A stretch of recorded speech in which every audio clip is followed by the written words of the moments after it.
บานห่างเนาะมีโอกาสได้มาบานห่างพี่น้องอยู่ก้นเหวลึกมาเบิ่งสภาพซากตำเขายังคือเก่าตำสมเนาะเห็นบ่นี่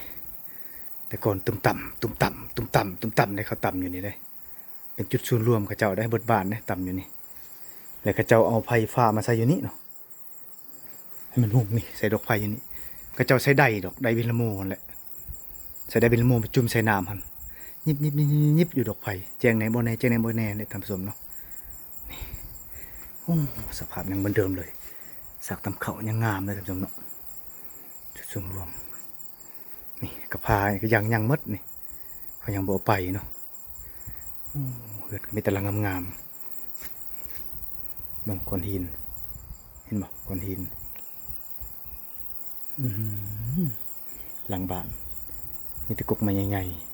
ๆทางลงเซที่นี่เลย